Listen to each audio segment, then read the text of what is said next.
students, today I'll discuss about mean free path. So first of all, the definition of mean free path is the average distance traveled by a gas molecule or other particles between collisions with other particles is called mean free path. या फिर आप कह सकते हो two consecutive collisions of the particles in a container, that is called mean free path. मतलब consecutive collision मतलब दो particle के बीच में जो कॉलिजन होता है, तो कॉलिजन होने से पहले का जो डिस्टेंस है दो मॉलिक्यूल के बीच का, मतलब एक मॉलिक्यूल को दूसरे मॉलिक्यूल तक जाने में जो रास्ता को तय करना पड़ रहा है, जो पाथ को कवर करना पड़ रहा है, दैट वन पाथ मतलब बिफोर कॉलिजन जो पाथ है, that is the average path, और उसी एवरेज पाथ को बोला जाता है मीन फ्री पाथ। तो उसको हम लोग मैथमेटिकली समझने की कोशिश करेंगे और उसका एक नया डेरिवेशन देखेंगे। तो उसके अकॉर्डिंग पता चलेगा कि जो मीन फ्री पाथ है वो कब ज़्यादा होगा और कब कम होगा, वो किस किस फैक्टर पे डिपेंड करेगा, ये सारा चीज़ को यहाँ पे हम लोग को देखना पड़ता है। तो यदि मैं मीन फ्री पाथ की बात करूँ तो देखो कोई भी पार्टिकल्स या तो मॉलिक्यूल्स होंगे तो उसका जिग जैग पाथ होगा, वो तो रैंडमली मूव करेगा कुछ इस तरीके से, ऐसे गया फिर ऐसे गया फिर हो सकता है इधर आएगा, ठीक है, और फिर ऐसे जा करके ऐसे फिर आगे बढ़े, ऐसे करके इसका पाथ हो सकता है, जिग जैग पाथ हो सकता है, ठीक है। बट कंडीशन यहाँ पे एक ये है कि किसी भी कंटेनर में जब हम लोग गैस को रखते हैं तो वहाँ पे लॉट ऑफ मॉलिक्यूल्स होते हैं, मतलब 1000 मॉलिक्यूल्स से भी ऊपर होते हैं, है ना, 1000 या तो crore crore of the molecules होते हैं वहाँ पे।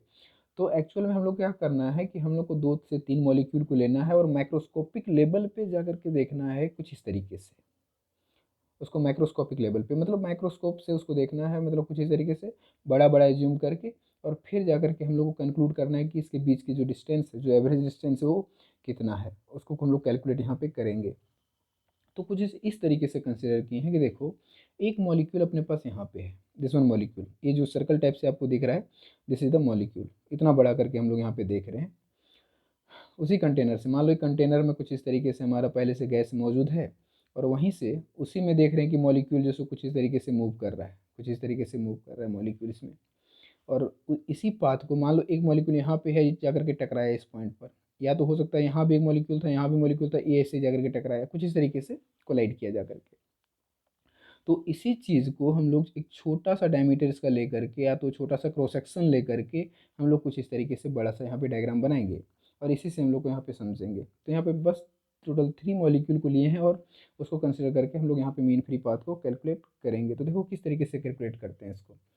तो यहाँ पे पहला मॉलिक्यूल जो आपके पास है दिस वन मॉलिक्यूल, इसका जो डायमीटर है उसको हम लोग देख लेते हैं, क्या क्या हम लोग मान लेते हैं यहाँ पे कुछ इसका डायमीटर को मान लेते हैं कि जो मॉलिक्यूल है पहला, इसका डायमीटर जो है वो डी के बराबर है, स्मॉल डी, दिस वन। तो यहाँ पे हम लोग साइड में लिखते जाएंगे कि this one D is the diameter, diameter of molecule, ये मॉलिक्यूल का क्या है, डायमीटर है, नंबर वन।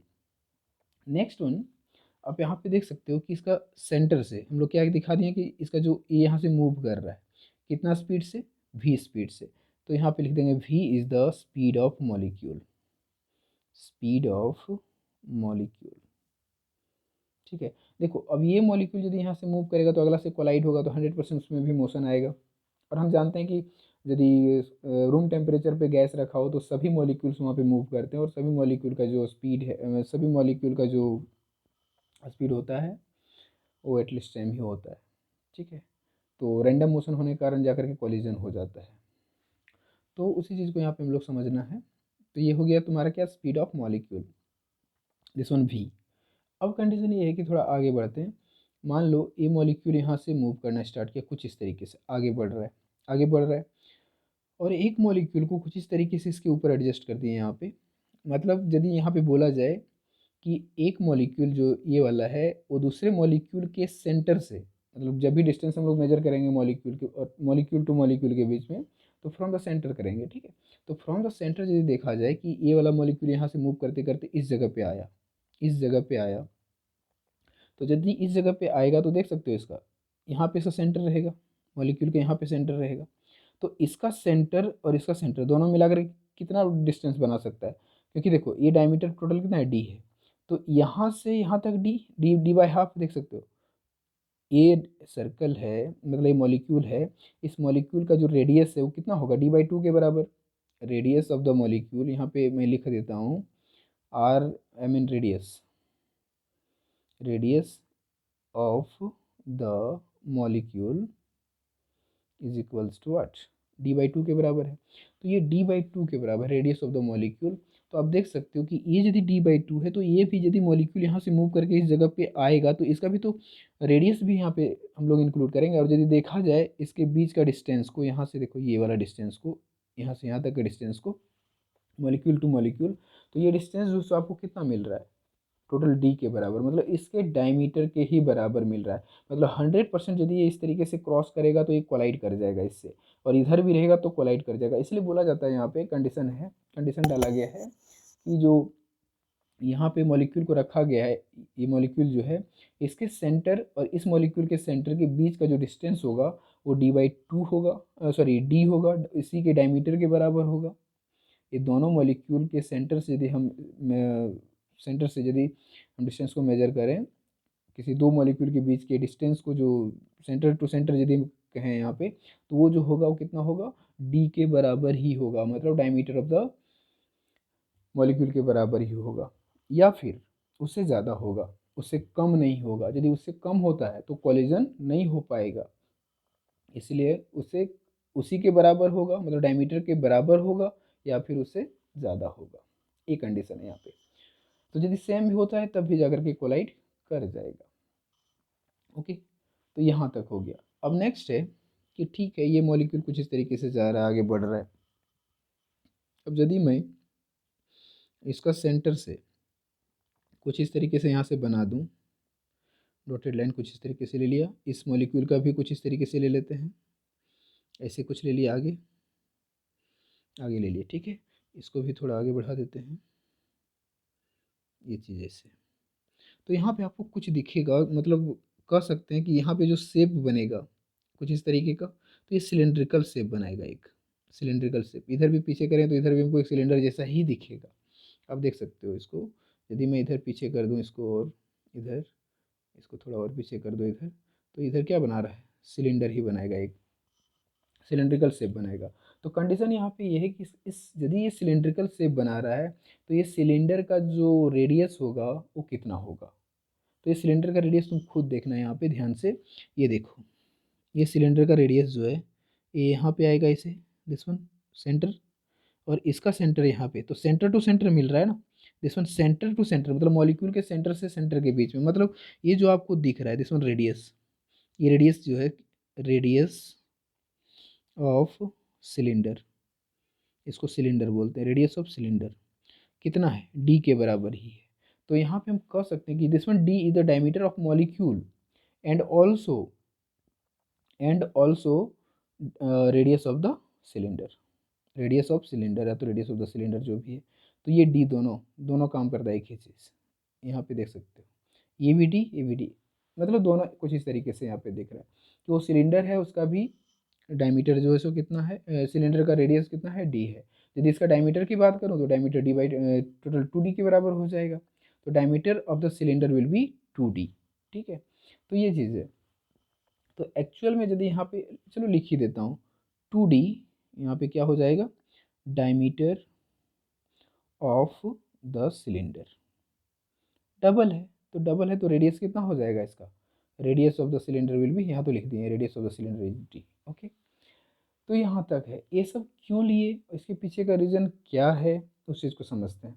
देखो, यदि मैं बोलूँ कि ये मॉलिक्यूल जो है टी टाइम में जाके कोलाइड हो रहा है, टी टाइम मतलब बहुत कम टाइम में, तो डेल्टा टी लेना पड़ेगा। तो यहाँ पे लिखेंगे at delta T time, A delta T time distance, distance जो कवर करेगा ये, वो कितना करेगा, डिस्टेंस कवर करेगा ये वेलोसिटी इनटू टाइम, मतलब वेलोसिटी इनटू डेल्टा टी, इसके बराबर इतना कवर करेगा ये।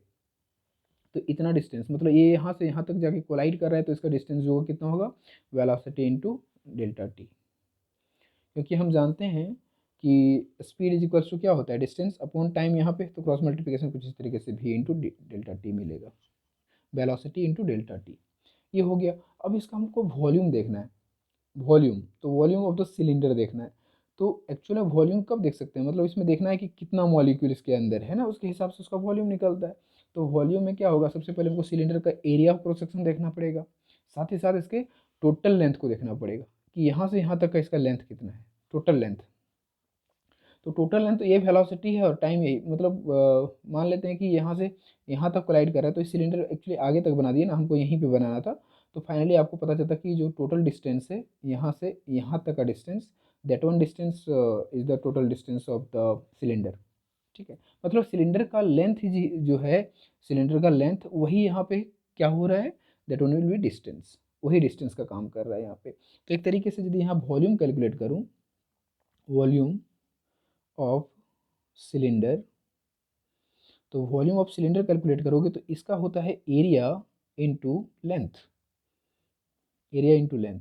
तो एरिया हम लोग कितना लिखेंगे, area is equal to pi into D square, because pi R square होता है ना, पाई आर स्क्वायर। तो यहाँ पे रेडियस आपका कितना है, डी के बराबर है, तो ये हो जाएगा पाई डी स्क्वायर। एंड लेंथ कितना है, तो लेंथ देखो, लेंथ इज द डिस्टेंस, इसी को हम लोग क्या बोलते हैं, लेंथ, डिस्टेंस ही तो लेंथ है। तो ये हमारा क्या हो जाएगा, V into delta T, this one, V delta T. तो ये मिल गया हमको क्या चीज़, वॉल्यूम, चाहो तो वी से, कैपिटल वी से इसको रिप्रेजेंट कर दो, तो this is the V, V हम लोग को मिल चुका है। अब कंडीशन यहाँ पे है कि हम यदि बात करूँ कि इसके अंदर जो मतलब नंबर ऑफ मॉलिक्यूल्स हैं वो n है, तो यहाँ पे लिखेंगे हियर n, स्मॉल n तो दूसरा कुछ है, नंबर डेंसिटी हो जाएगा। Here n is the number of molecule, number of molecule per unit volume, this one. यहाँ पे जो n दिख रहा है ना, this is the number of molecule per unit volume, जिसको बोलते हैं number density. We can write here number density, number density जिसको स्मॉल n से रिप्रेजेंट करते हैं। And this is the number of molecule denoted by capital N, and volume is the v, this one. तो यदि ऐसा है कि n is equals to, यहाँ पे तो वही है ना, n is equals to capital N divide by v, तो यहाँ से n सब्जेक्ट कर सकते हैं हम लोग, कैपिटल N मतलब कितना नंबर है, नंबर ऑफ मॉलिक्यूल है, तो उस चीज़ को हम लोग कैलकुलेट कर सकते हैं, क्योंकि नंबर डेंसिटी है, ये नंबर ऑफ मॉलिक्यूल है और ये वॉल्यूम है।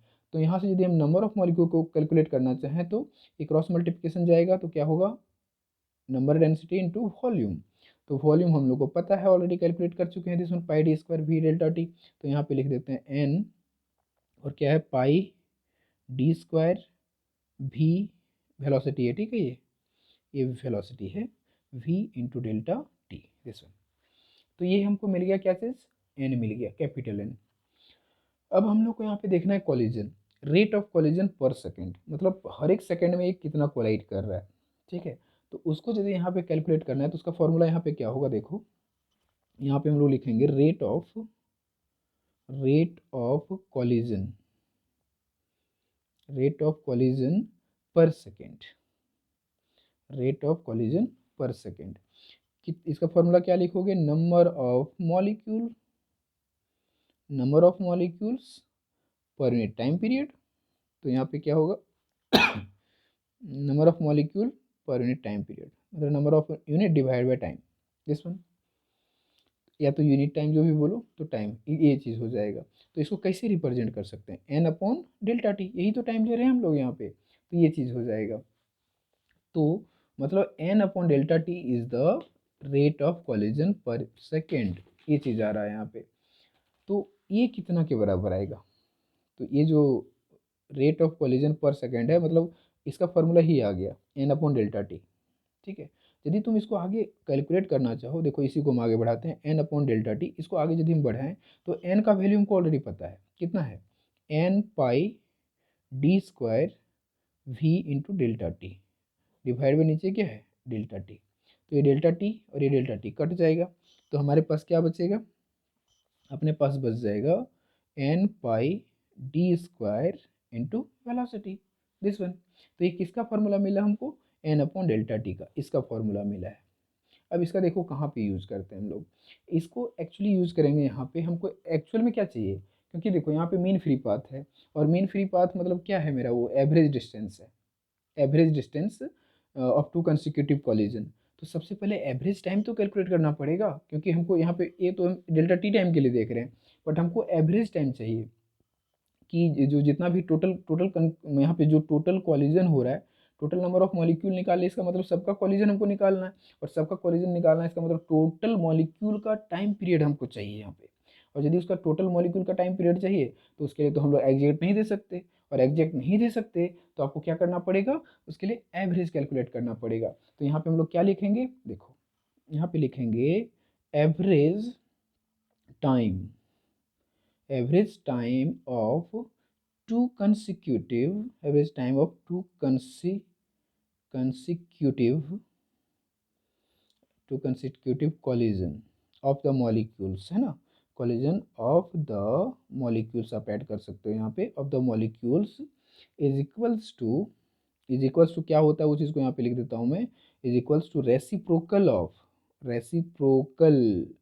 मतलब वन अपॉन, है ना, reciprocal of N upon this one delta T. ये तो पहले ऑलरेडी कैलकुलेट कर चुके हो आप, तो ये चीज़ लिखना है। तो average time of the consecutive collision को जो है सो टॉ से रिप्रेजेंट करते हैं, टॉ कुछ इस तरीके से, टी लिखते हैं ना, टी को बस थोड़ा सा बेंड कर देना, इस तरीके से टॉ लिखा जाता है, is equals to reciprocal of this, तो वन अपॉन कर देंगे डायरेक्ट इसको, एन अपॉन डेल्टा टी।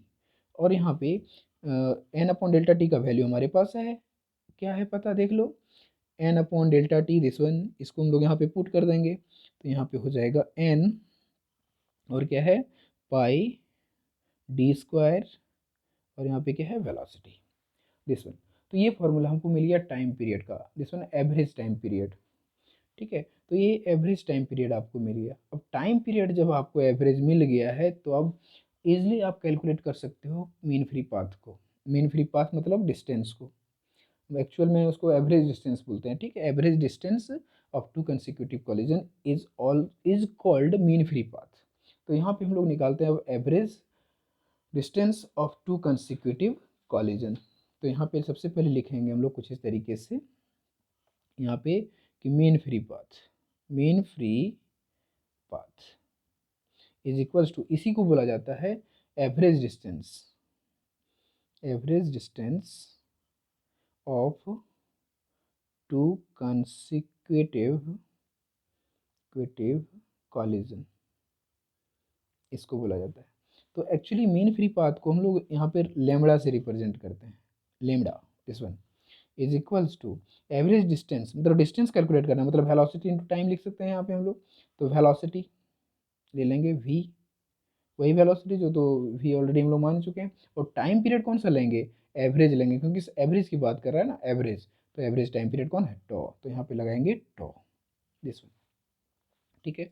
अब देखो टॉ का वैल्यू को सब्स्टिट्यूट कर दो, तो v और टॉ का क्या वैल्यू है, ये वाला 1 N pi D square this one v, and this one v and v will cut here. अब इसको क्या कर सकते हैं हम लोग, कट कर सकते हैं।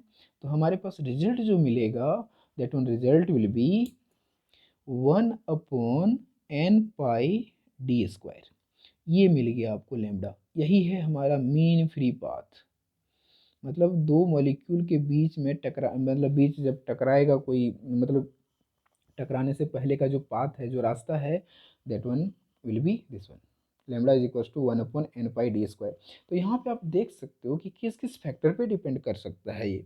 तो ये डिपेंड करेगा सिलेंडर के डायमीटर पे और नंबर ऑफ मॉलिक्यूल पे। जितना ज़्यादा नंबर ऑफ मॉलिक्यूल होगा पाथ उतना ही छोटा होगा, क्योंकि देखो बोथ आर इनवर्सली प्रोपोर्शनल। यदि ये बड़ा होगा, मतलब ये नंबर ऑफ मॉलिक्यूल ज़्यादा होगा, तो डिस्टेंस छोटा हो जाएगा, मतलब रास्ता जो है सो छोटा हो जाएगा। और वही चीज़ नंबर ऑफ मॉलिक्यूल्स कम होंगे तो गैपिंग ज़्यादा मिलेगा, मतलब वही गैप को तो पाथ बोलते हैं। तो ये नंबर ऑफ मॉलिक्यूल्स कम होगा तो ये लेमड़ा मेरा ज़्यादा होगा, तो ये ज़्यादा कम तो ये ज़्यादा तो ये कम, दैट्स ऑल। उसके बाद है तुम्हारा सिलेंडर का डायमीटर, यदि तुम्हारा बड़ा होगा तो पाथ जो है सो छोटा होगा, और डायमीटर यदि छोटा होगा तो पाथ बड़ा होगा। क्यों, क्योंकि देखो रैंडमली यदि मोशन करेगा ना, बड़ा तुम पाथ ये डायमीटर दे दोगे तो ये ऐसे ऊपर जाएगा और फिर सीधा पाथ को छोटा कर देगा वो जा करके, ठीक है, ऐसे। तो इधर पाथ ज़्यादा थोड़ी, पाथ इधर देखना होता है ऐसे वाला में ना, तो ये जाके ऐसे टकराएगा और पट से आ जाएगा इस तरीके से। मतलब बोले तो एक तरीके से कि डायमीटर यदि छोटा होगा तभी जो है सो पाथ को बड़ा बना सकता है। तो ये फंडा है कुछ इस तरीके से, बट ये एग्जैक्ट वैल्यू नहीं है, यदि यदि बोला जाए तो ये न्यूमेरिकली 100% करेक्ट नहीं है। तो यदि 100% आपको पता मतलब इसको करेक्ट लिखना है, यदि मोर अप्रोप्रिएट लिखना है, तो उसका जो है सो डायरेक्ट डायरेक्ट वैल्यू कुछ है, मतलब उसको भी एवरेज के फॉर्म में लिखता है। तो किस तरीके से लिखता है उसको मैं डायरेक्ट लिख देता हूँ, उसका कोई कंक्लूजन नहीं है कहीं पे। तो यहाँ पे बस एक लाइन लिखना पड़ेगा कि more for more appropriate, for more appropriate, है ना, for more appropriate relation, for more appropriate relation of mean free path, of mean free path, जिसको लैम्बडा से ही रिप्रेजेंट करेंगे, मीन फ्री पाथ इज, मतलब यहाँ पे लिखेंगे lambda is equals to, formula as it is है, उसमें कोई ज़्यादा चेंज नहीं है, सिर्फ नीचे में क्या लगा है, रूट 2, ओनली रूट 2, 1/√2, और ये जो बाकी था उसी को कॉपी कर दो, n π/d², दिस वन। ये एग्जैक्ट वैल्यू बताता है कि इसमें जो है सो मतलब ये जो है सो 100% मीन फ्री पाथ है, जो आपको एक्यूरेट करके मतलब क्या बोल सकते हो इसको, अप्रोप्रिएट इक्वेशन एक इसका ये है, मतलब 100% correct equation of the mean free path, इसको करेक्ट इक्वेशन बोलेंगे। ये यदि रूट यहाँ पे इसको करेक्ट नहीं बोलेंगे, मतलब कुछ ना कुछ एरर इसमें आ जाएगा, बट इसमें एरर नहीं आएगा, इसलिए ये तुम्हारा एक्सपेरिमेंटल एक तरीके से कर सकते हो रूट 2 लगाने के बाद। तो ये चीज़ है। तो मीन फ्री पाथ कुछ इस तरीके से हम लोग डिराइव करते हैं। तो ये बताता है दिस वन लैम्बडा कि जो सो किस किस फैक्टर पे, तो बता चुका मैं, diameter of the cylinder and n is the number of molecules, sorry number of molecules नहीं, इसको बोलते हैं नंबर डेंसिटी, गलती से मैं बोल दिया नंबर डेंसिटी, मतलब number of molecules per unit volume, number of molecules per unit volume, मतलब सिलेंडर के वॉल्यूम के अकॉर्डिंग, वॉल्यूम के हिसाब से जितना नंबर ऑफ मॉलिक्यूल होगा उसके अकॉर्डिंग तुम्हारा डिपेंडेंसी है, ठीक है।